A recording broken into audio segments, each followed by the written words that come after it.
Senhor, fazei-me instrumento de vossa paz. Onde houver ódio, que eu leve o amor. Onde houver ofensa, que eu leve o perdão. Onde houver discórdia, que eu leve a união. Onde houver dúvida, que eu leve a fé. Onde houver erro, que eu leve a verdade. Onde houver desespero, que eu leve a esperança. Onde houver tristeza, que eu leve a alegria. Onde houver trevas, que eu leve a luz. Ó Mestre, fazei que eu procure mais consolar que ser consolado, compreender que ser compreendido, amar que ser amado. Pois é dando que se recebe, é perdoando que se é perdoado, e é morrendo que se vive para a vida eterna. Muita paz para todos. Nós estamos mais uma vez aqui juntos, encarnados e desencarnados. Um prazer enorme. Hoje eu estou com o Hulk aqui incomodando, mas vamos tocar as mesmas. Um prazer enorme, e não só na recepção de cada um daqueles que os nossos olhos estão registrando, mas também na recepção dos nossos queridos irmãos que, sem a roupagem física, se predispuseram e estão aqui conosco. O tema, nosso irmão Nivaldo anunciou: somos herdeiros de nós mesmos. É um tema conhecido, embora a gente não tenha assim feito reflexões sobre ele, não. Quando nós falamos em herdeiros, nós estamos falando em herança. E quando falamos em herdeiros e falamos em herança, nós estamos imaginando que é de quem já morreu. Porque no Brasil nós temos um monte de regras, nós temos um monte de leis que tratam sobre o assunto. Para quem já morreu, de acordo com a lei, ele passa a chamar, neste momento da herança dos herdeiros, de decujos. Então, todas as vezes quem não tem afinidade ouvir essa palavra já sabe, esse é o defunto. É um defunto que deixou patrimônio, e cujo patrimônio está sendo distribuído àqueles de acordo com o que a lei indicava, de acordo com o que a lei mandava. Esse processo é um processo interessante. Recentemente, um amigo nosso, um amigo de longa data, e ele não é espírita não, mas é curioso. Quando eu digo recentemente, foi agora, 40 dias atrás. Aí ele nos procurou e disse o seguinte: Elvésio, eu sonhei essa noite passada que eu tinha morrido. E ele tem um pouco de patrimônio. Então eu disse assim: eu sonhei que eu tinha morrido, e de repente eu estou numa assembleia assistindo uma discussão acirrada, e nessa discussão era uma discussão de pessoas vivas, eram os meus filhos, e eles estavam discutindo exatamente a distribuição do patrimônio, o patrimônio que eu havia deixado. Isso é possível? Isso é possível, é complicado, né? Claro que sim.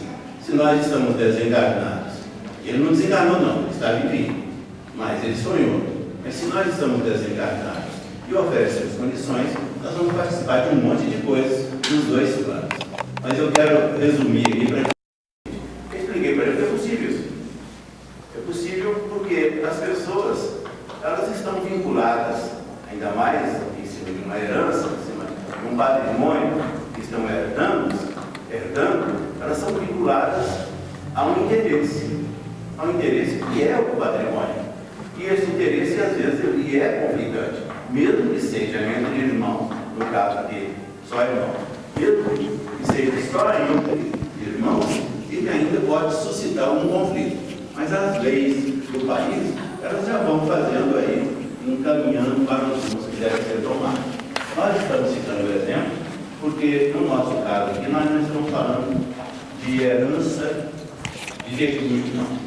De herança de morte, não. Nós estamos falando, olha o tempo, somos herdeiros de nós mesmos. É um pouco mais aprofundado, vai além daquilo que nós imaginamos. Lá em Mateus, no capítulo 16, no versículo 27, tem uma passagem que diz assim, arrasta aí para perto. Eu estou pegando a metade da passagem. A cada um segundo suas obras. Quem quiser depois gravar aí, está em Mateus, capítulo 16, versículo 27. É a mesma coisa. O que o Mateus escreve aqui é o que nós estamos falando, que somos herdeiros de nós mesmos. Mas que tipo de herança? Olha, eu vou herdar o meu patrimônio, aquilo que hoje eu estou conseguindo amealhar na minha vida física, eu vou morrer e vou reencarnar daqui a alguns anos e vou ter direito, ou pelo menos vou pegar este patrimônio de volta. Não é nesse sentido, não. O sentido que nós estamos discutindo aqui é um sentido diferenciado. Nós somos herdeiros de nós mesmos no sentido espiritual. Aquilo que nós... E primeiro, quando nós estamos falando que somos herdeiros de nós mesmos, nós já estamos admitindo, mesmo que às vezes tenhamos dificuldades, nós estamos admitindo que a vida continua.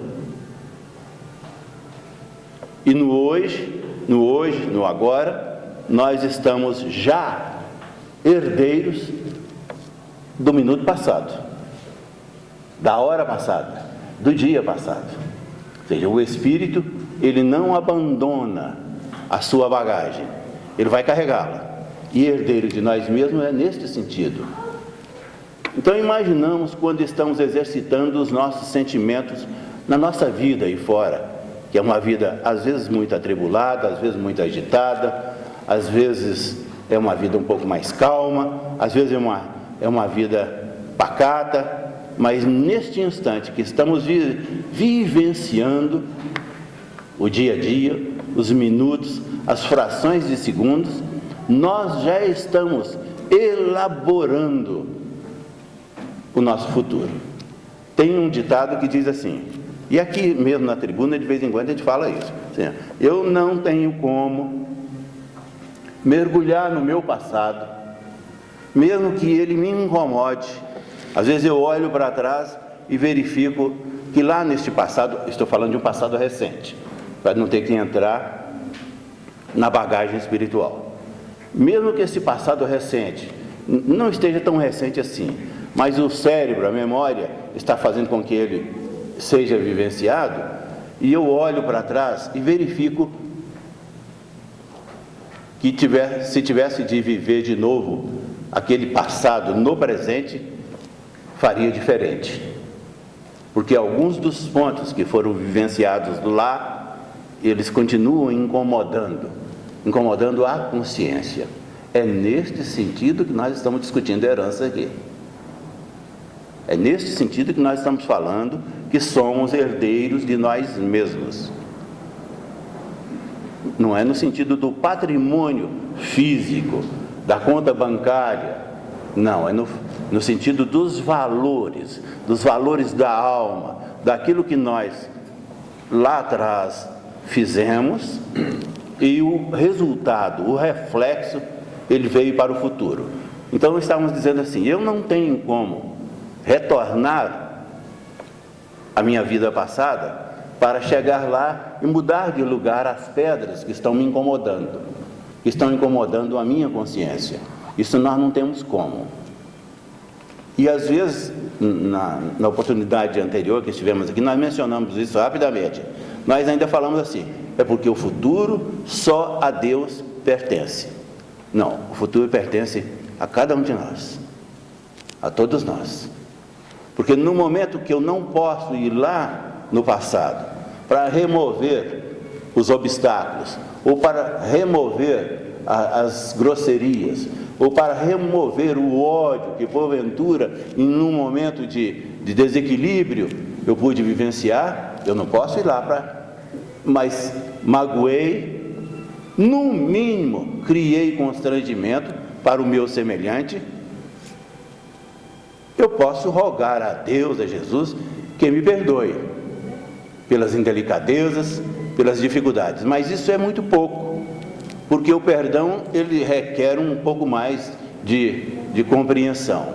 Mas eu posso sim, no presente, elaborar um método de vida, e cujo método me permita já uma estabilidade de tal maneira que eu possa estar muito próximo daquilo que me incomoda, que já cometi de equívocos, e possa me preparar, ou já nas atitudes diárias, me comportar de acordo com outros métodos. Isto é a interferência que cada um de nós pode fazer no futuro. Sim, por que é a interferência que nós estamos fazendo para o futuro? Porque nós somos os herdeiros de nós mesmos. Aquilo que nós estamos amealhando no dia a dia, com as nossas atitudes, com os nossos pensamentos, com as nossas ações, nós estamos fazendo com que eles fiquem conosco, mas já começam a refletir no nosso futuro, nos colocando numa vida de maior estabilidade, de maior harmonia, de um contato melhorado com aqueles que, porventura, lá atrás, nós tenhamos criado, no mínimo, alguns constrangimentos. Então, quando nós estamos falando sobre herdeiros de nós mesmos, é essa a herança. Nós vamos herdar aquilo que é produto nosso, que é pessoal. E o Mateus explica isso lá no Evangelho de Mateus. Ele dizendo assim, que a cada um vai receber segundo as suas obras. Esse problema de falar sobre segundo as suas obras aqui, nós paramos para perguntar, quais são as obras? Quando eu vou ao lar dos idosos, ao Maria Madalena, eu vou visitar os idosos, eu estou praticando alguma obra que está me sendo benéfica? Claro que sim. Claro que sim. Mas quando eu estou na minha vida profissional e tenho obrigações, tenho deveres, e às vezes não sou tão cuidadoso com os deveres, com as obrigações, eu estou também elaborando, ou seja, fazendo obras, segundo a passagem do Mateus, a cada um segundo as suas obras, estou também. Então, os procedimentos mínimos da nossa existência, quer seja numa vida mais recatada, numa vida de casa espírita, quando aqui os nossos pensamentos estão todos centralizados, estão acompanhando, estão ouvindo a minha voz, e praticamente muitos ainda não conseguem, mas a grande maioria está acompanhando e está procedendo a algumas reflexões, aprofundando no cérebro alguns assuntos que às vezes ficam pendentes. Nós estamos falando desses momentos, mas estamos falando de todas as frações de segundos da nossa vida.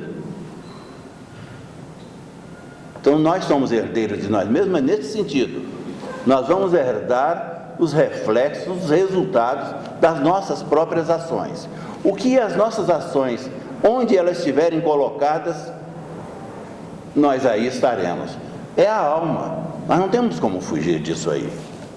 Existem um punhado de exemplos que nós poderíamos lançar a mão deles, mas eu vou lançar mão de um exemplo aqui interessante. A gente tem que esforçar um pouquinho, mas ele é interessante. E nós, alma, cada um aqui, tem uma nave enorme que pilota diariamente. Nós estamos pilotando a nossa vida. Na verdade, a alma é quem pilota. porque ela é a responsável. Ela é quem recepciona tudo isso que nós estamos falando aqui, em termos de sentimento, de emoções, de desejos. Então nós pilotamos uma nave enorme, que não tem tamanho porque é uma nave que carrega toda a nossa bagagem. Estamos discutindo isso agora. E estamos herdando os resultados, os reflexos desta bagagem no dia a dia e no futuro. Então nós estamos pilotando esta nave e, de repente, imaginemos desencarnados. Estamos desencarnados, nós não deixamos a nave não, nós continuamos pilotando. Ela não se desvincula, a bagagem não sai da alma. Então nós estamos pilotando essa alma desencarnados e de repente nós somos colocados lá no meio do deserto do Saara. Ou seja, você está pilotando a nave e ela desce tranquilamente lá no deserto e nós olhamos para um lado, olhamos para o outro e verificamos que só tem areia, não tem mais nada, não tem um semelhante, não tem uma árvore, até o ar é diferente, a temperatura é diferente. E nós precipitadamente, estamos falando de heranças, precipitadamente raciocinamos: isso aqui é uma porcaria. Ter que viver aqui no deserto do Saara, no meio desta areia aqui, é impossível, porque é um clima difícil, não tem água. Mas a nave, a herança daquela alma, colocou a nave ali naquele momento. E precipitadamente, a avaliação que aquela alma vai fazer da vida é esta. Numa expressão bem chula: estou lascado. Eu não tenho possibilidades nenhuma aqui. Mas imaginemos que esta bagagem, esta herança de nós mesmos, e dentro desta nave, nós possamos estar voando e ela vai nos colocar no meio da mata amazônica. Ou seja, uma clareira pequenininha lá, nós descemos com a nave pilotando e vamos de forma imediata fazer a análise. Onde me encontro? Onde os fatos da minha vida, onde a herança que produzi me colocou na mata amazônica, numa pequena clareira, mas eu olho para um lado, para o outro, eu só vejo árvores, a sombra das árvores, o cantar dos pássaros e vejo muita água. O meu raciocínio qual será? É impossível viver num local desse. Eu não tenho como. Por que esses raciocínios lá no Saara? Por que esses raciocínios lá Da mesma maneira, eu estou pilotando essa nave e desço lá no centro de São Paulo, às 18 horas. A minha análise faz assim: mas como é que a minha herança me colocou aqui nesse local? É porque eu estou exatamente tendo a chance de receber na minha vida, no meu futuro, os resultados do meu passado. E vou analisar: mas viver aqui em São Paulo é uma cidade enorme, tem as suas dificuldades, mas tem as suas vantagens. O que nós queremos aqui raciocinar no nosso exemplo é que é isso que ocorre conosco. Nós, a cada instante, estamos pousando a nossa nave em ambientes diferenciados.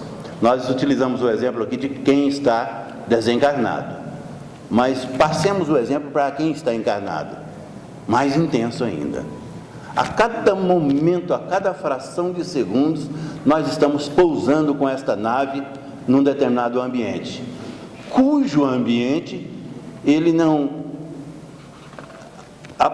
aparentemente, no primeiro momento, ele aparece para nós assim como hostil, mas na verdade, ele é o ambiente da aprendizagem, porque estamos falando da própria vida.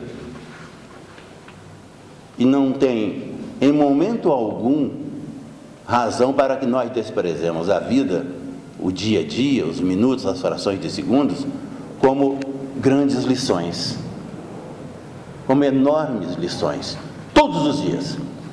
Nós estamos matriculados nesta escola, na escola da vida, com estas chances de poder refletir, de poder pensar, por muitas razões. Agora mesmo estávamos falando com uma determinada pessoa sobre isso. A vida, ela não deve ser intensamente vivida como se nós, de repente, a cada momento, a cada instante, tivéssemos que forçá-la.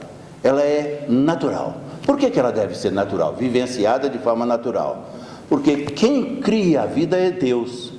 E se Deus é a própria sabedoria, se Deus é a própria bondade, se Deus é a própria misericórdia, se Ele, nesta sua inteligência, nos concede como obra-prima, Ele está dizendo assim: viva naturalmente.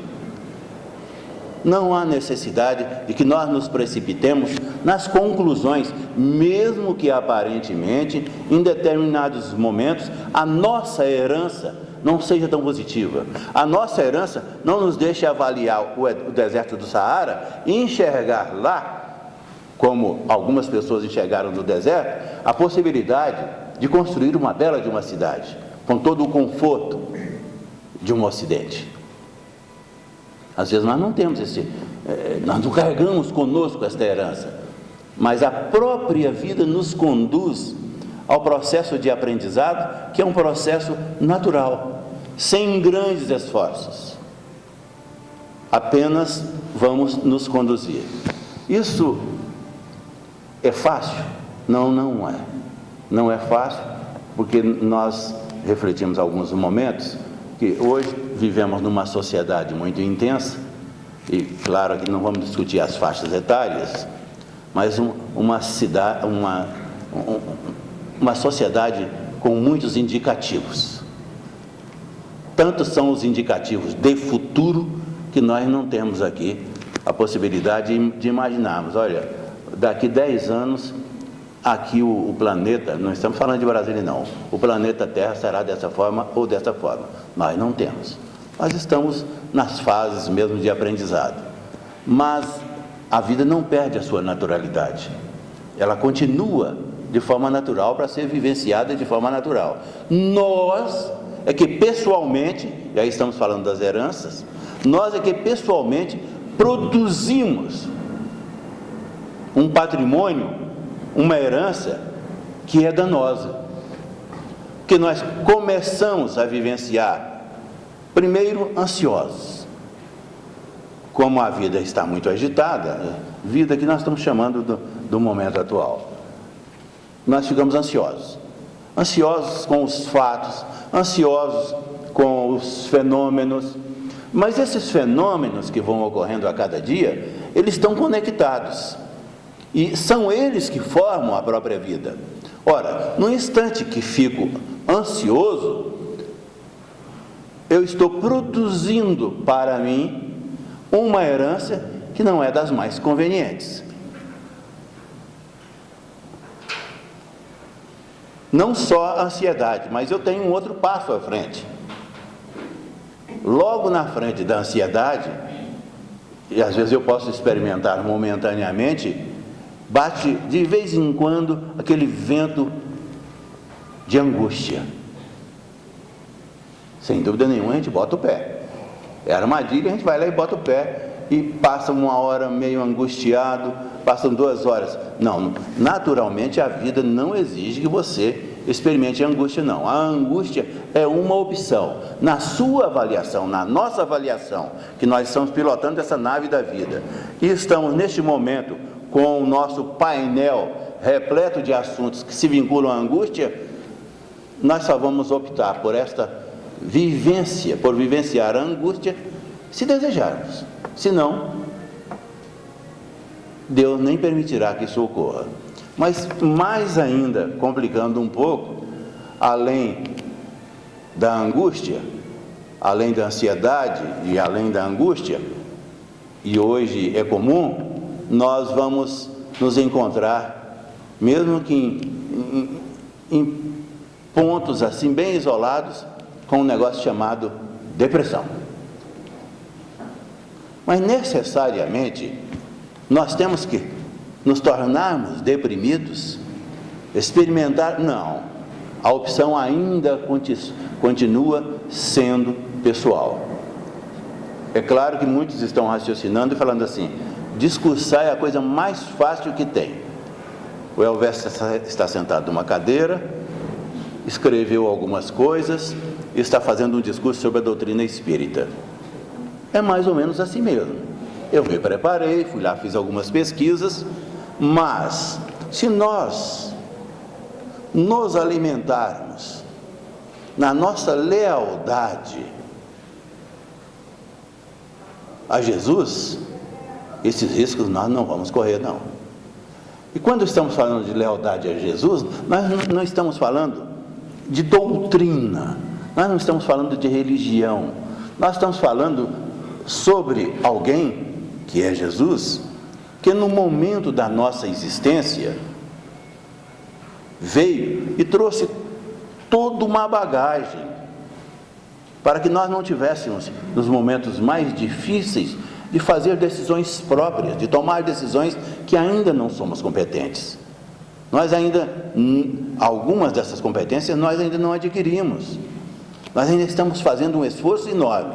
Eu não gosto nem de utilizar a palavra luta, porque quando se fala em luta, se fala em problemas, em conflitos. Não, nós, sociedade terrena, estamos fazendo esforços enormes para que todas as vezes que a nossa nave, diariamente, em frações de segundos, ela aportar em determinados ambientes e que nós não tenhamos as ferramentas necessárias para fazer a leitura correta, que nós no mínimo, paremos um pouquinho para nos manifestar numa lealdade a Jesus, numa lealdade aos seus ensinamentos, porque não tem um fato sequer desses fatos que nós produzimos diariamente e que são conectados e que formam as nossas vidas, não tem um fato, um único, que tenha sido esquecido pelo Mestre. Todos os fatos ele aborda, e aborda com sapiência, com amorosidade, e aborda com tranquilidade, para que nós sejamos herdeiros de nós mesmos, mas com este patamar de equilíbrio e de harmonia. Então vou usar outra palavra aqui, a fidelidade a Jesus, ela é imprescindível. A fidelidade a Jesus, ela é intransferível. A fidelidade a Jesus, ela é inalienável, porque quando nós descuidamos nesta fidelidade, nós nos damos mal. E a avaliação que faremos, e a mão que vai se apropriar da herança de nós mesmos, não vai alcançar uma herança que seja, no mínimo, satisfatória. Nós agradecemos enormemente a paciência de todos. Esta prece que nós estamos fazendo já pela segunda vez no início do nosso encontro, idoso é cheio de mania. E eu coloquei na minha cabeça que no mês de junho é quando nós vamos nos lembrar dos 21 anos do retorno do nosso irmão Francisco Cândido Xavier ao plano espiritual. Então nós estamos mais ou menos no intuito de que esta literatura, que esta prece, possa nos conduzir a uma reflexão maior sobre o Francisco Cândido Xavier. E nós estamos combinando já, falando sobre isso. Eu vou plagiar alguém aqui hoje, vou plagiar a Neiva. Eu estou falando assim, mas vocês vão ter que quebrar a cabeça depois aí para descobrir por que eu estou plagiando. O tema que nós vamos ver no final de junho aqui, vai ser no dia 27, a terça-feira vai ser dia 27, simplesmente Francisco Cândido Xavier. Ponto. Simplesmente. Ponto. E se alguém ficar mais curioso ainda e quiser dar uma mergulhada por aí, tem um livro que ele foi editado em 2002, exatamente no ano que nosso irmão retornou à vida espiritual. Na Próxima Dimensão. Ele é do Inácio Ferreira, na psicografia do Bacelli.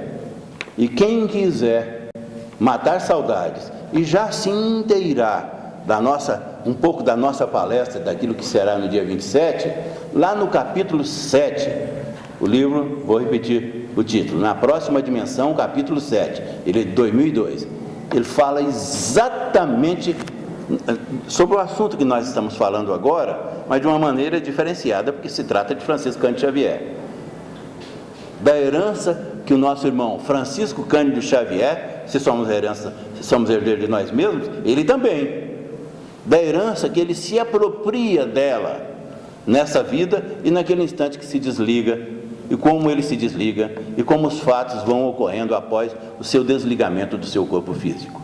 É interessante, no mínimo. Muita paz para todos, muito obrigado pela paciência. Querido Mestre Jesus, pela sua bondade, nos permitiu aqui nos encontrarmos, esperando nós que a cada um de nós as palavras da noite possam calar fundo em nossos corações, que aprendamos a ser realmente herdeiros de nós mesmos, mas levando boas coisas, que a sua paz seja constante entre nós, junto aos nossos familiares, nossos amigos, os nossos colegas de trabalho, que todos nós, encarnados e desencarnados, possamos sair daqui melhor do que quando chegamos. Agradecido imensamente por tudo que temos recebido, principalmente por termos a Casa de Sebastião Martins que tem nos acolhido. Aqui nós rogamos a Ti, Jesus, a toda a equipe espiritual desta casa, ao patrono Sebastião Martins, a patronessa Maria Madalena, e sobretudo, rogamos a Deus que nos permita encerrarmos esse encontro da noite de hoje. Que assim seja, graças a Deus.